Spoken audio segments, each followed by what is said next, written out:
लेकिन जो बड़ी खबर एक उत्तर प्रदेश की है जो बेहद महत्वपूर्ण हो जाती है। 70 सीटों में एक 71वीं सीट और जोड़ लीजिए। फैजाबाद जिला है। फैजाबाद के अंदर जो विधानसभा की सीटें उनमें एक मिल्कीपुर सीट है। मिल्कीपुर पे अवधेश प्रसाद पासी विधायक हुआ करते थे, सांसदी का चुनाव लड़े, जिसे एक लकी मैस्केट के तौर पर या फिर बिग मैस्केट के तौर पर अखिलेश यादव हाथ पकड़कर संसद में भी ले जाते हुए दिखे। लेकिन यहां पर ये साख का सवाल था अखिलेश यादव के लिए। पहले ही 9 जो सीटों पर चुनाव हुए थे, विधानसभा में उपचुनाव हुए थे 9 सीटों पर, 7 ले गया था एनडीए और 2 मिली थी समाजवादी पार्टी को। अब एक और सीट कब्जे से जाती हुई, वो भी मिल्कीपुर। मानस, ये कैसा संकेत और क्या 2027 तक इसका झटका पहुंचता हुआ दिख रहा है क्या?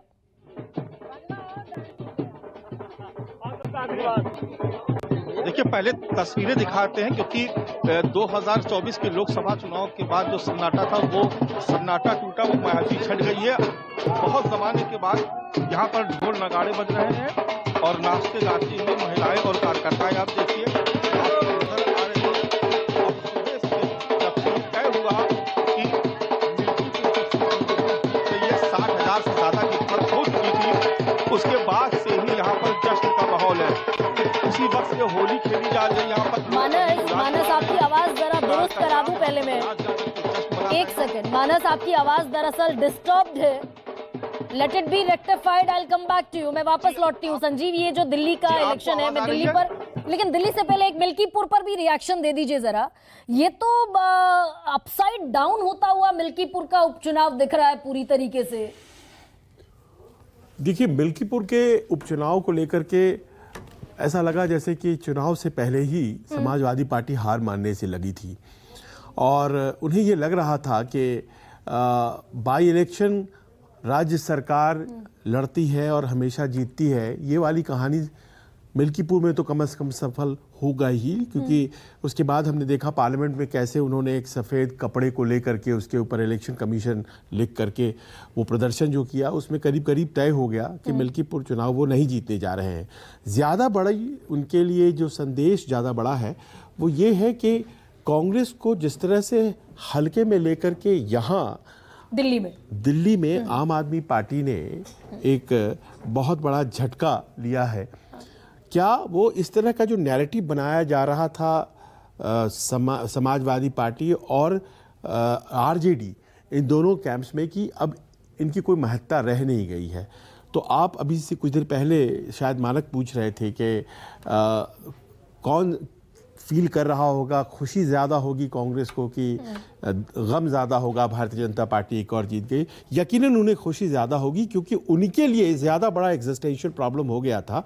वो एक बैगेज की तरह ट्रीट हो रहे थे और इस रिज़ल्ट में, और मैं अभी जब आप बात कर रही थी तो मैं कैलकुलेट कर रहा था, मैं देख रहा था, ये कहना गलत होगा कि कुछ वोटों से अगर हारे हैं तो आप कांग्रेस को दोष नहीं दे सकते हैं। तमाम ऐसी सीटें निकलेंगी 10 से 15। मनीष सिसोदिया की खुद की सीट है। फरहाद सूरी 6,000 वोट अगर ले गए, 6,500 अगर वोट ले गए, और मनीष सिसोदिया हारे मात्र 6। एक ऐसा उदाहरण है जो कि हमेशा कोट किया जाएगा, पर उसके अलावा भी ऐसे कई उदाहरण आपको इस नतीजे में दिखाई पड़ेंगे जिसमें कि कांग्रेस ने खड़े कर करके एक तरह से अपने एम में सफलता पाई।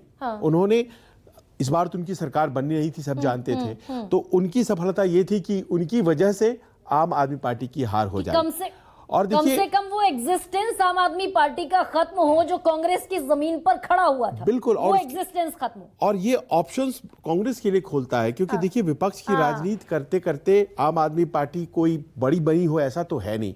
वो सत्ता में ही आई थी और सत्ता में ही थी। ये बड़ी चुनौती होगी। संजीव, एक छोटे से ब्रेक पर हम जा रहे हैं।